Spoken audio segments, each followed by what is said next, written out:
নমস্কার বন্ধুরা, আমি অমৃতা। আমি রামচন্দ্রদেব স্মরণে বই থেকে একটা গল্প আপনাদের শোনাচ্ছি। একবার এই গল্পের যিনি লেখক, উনি একবার ঠাকুরের সাথে দেখা করতে গিয়েছিলেন হীরারাম ব্যানার্জি লেনে। মতিবাবু যে বাড়িতে ভাড়া থাকতেন তার একতলার একটা কোঠার ঘরে ঠাকুর থাকতেন। সেখানে গিয়ে ঠাকুরের যা পরিস্থিতি দেখেছিলেন, দেখে তো ইনি যে লেখক ছিলেন উনি খুব ভয় পেয়ে গেছিলেন। উনি দেখছেন ঠাকুরের একদম হাত পা ফুলে গেছে, একদম ফুলে গিয়ে লাল হয়ে গেছে, একদম ফেটে রক্ত ফেটে পড়বে, একেবারে যে হাত পা একদম ফেটে যাবে, ফেটে পড়ে একদম রক্তে ঘর টইটুম্বুর হয়ে যাবে, এরকম পরিস্থিতি হয়েছিল। এমন পরিস্থিতি হয়েছিল যে হাত দিলেও যেন ঠাকুর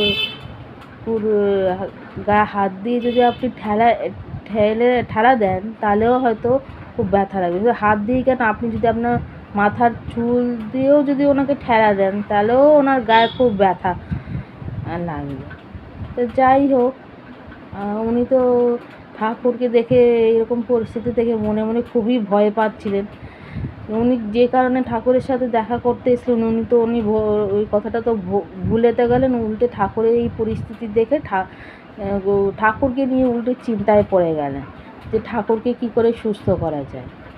তা যাই হোক, ঠাকুর যখন দেখছে যে উনি কোনো কথা বলছেন না, তখন উনি খুব হাসলেন, হেসে বললেন যে মা, ঠিক হয়ে যাবে, আপনি চিন্তা করবেন না। তো লেখক তো খুব অবাক হলেন যে ঠাকুর কী করে জানলেন যে ওনার স্ত্রী খুব অসুস্থ, একদম যায় পরিস্থিতি। ঠাকুরকে তো উনি কিছুই বলেননি, উল্টে ঠাকুরের এই পরিস্থিতি দেখে উনি ঠাকুরের কথাই চিন্তা করছিলেন। তো তখন উনি মনে মনে ভাবলেন যে আমাদের ঠাকুর সর্বজ্ঞ, উনি সব কিছুই জানেন, আমাদের মনে কি চলছে, আমাদের জীবনে কি চলছে, সবই উনি জানেন। কিন্তু উনি থাকেন এমনভাবে যেন উনি কিছুই জানেন না।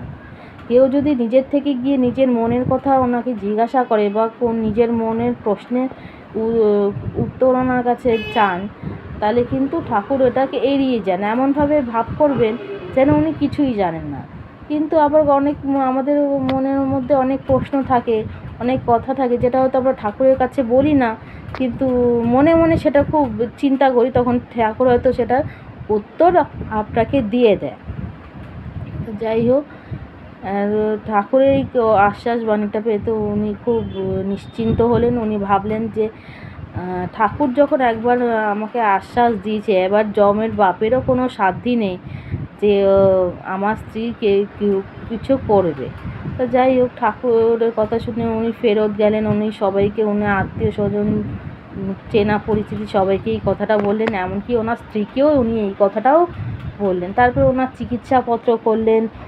ঠাকুরের দেওয়া সব, ঠাকুর যা নির্দেশ দিয়েছিলেন সেই নির্দেশ অনুযায়ী সব ওষুধ, ঠাকুরের দেওয়া ওষুধ খাইয়েছে। তারপরে ওনার স্ত্রীকে উনি এলোপ্যাথিক খাওয়াচ্ছিলেন। এলোপ্যাথিকে আবার ওরাল কোনো সাসপেনশনে, ওনার স্ত্রী যে অসুখটা হয়েছিল ওইখানে ওরাল কোনো সাসপেনশনে, যেটা খাইয়ে আপনাকে সুস্থ করতে হবে, ওটাকে স্ট্রেট ইঞ্জেকশন আছে, ইঞ্জেকশন পুশ করার ছিল, সব কিছু করিয়ে নিয়ে ওনারা যখন নোয়াখালীতে ওনারা ফেরত চলে গেলেন, এইসব চিকিৎসাপত্র জিনিসপত্র নিয়ে নোয়াখালী ফেরত চলে গেলেন। ফেরত গিয়ে ওখানে তারপর চিকিৎসাপত্র করলেন। তারপরে আস্তে আস্তে সত্যি ওনার স্ত্রী সুস্থ হয়ে গেলেন। সুস্থ হয়ে যাওয়ার পর ওনার দাদার কাছে কিছুদিনের জন্য ওনার স্ত্রী বেড়াতে গেছিলেন। তখন ঠাকুর ওনার স্ত্রীকে নির্দেশ দিয়েছিলেন যে উনি যেন ওনার ভাসুরের কাছে 1 বছরের মতন থাকেন, তারপরে যেন ওনাকে স্বামীর কাছে ফেরত যান। তো ওনাকে যখন ঠাকুর নির্দেশ দিয়েছিলেন যে আপনি আপনার ভাসুরের কাছে 1 বছরের জন্য থাকুন, তারপরে আপনি ফেরত যাবেন, আপনার স্বামীর কাছে গিয়ে ফেরত যাবেন, তো ওনার স্ত্রী তখন ওনার ঠাকুরের কথা মেনে উনি 1 বছরের জন্য ছিলেন। তারপরে এই ঘটনাটা যার জীবনে ঘটে তার কাছে ফেরত চলে গেছে। আজকের গল্পটা এইটুকুনি। আমি আরেকটা নতুন গল্প নিয়ে আপনাদের সাথে দেখা করব। আমার এই প্রচেষ্টাটা ভালো লেগে থাকলে আমার ইউটিউব চ্যানেলটা লাইক, শেয়ার অ্যান্ড সাবস্ক্রাইব করবেন। ফেসবুকে থেকে থাকলে পেজটা ফলো করে দেবেন। ওখানেও ফেসবুকে হোক বা ইউটিউব হোক, দুটোতেই নোটিফিকেশন বেল অন করে দেবেন, যাতে আমি নতুন ভিডিও আপলোড করলে আপনাদের ওখানে যেন নোটিফাই হয়ে যায়। জয় রাম।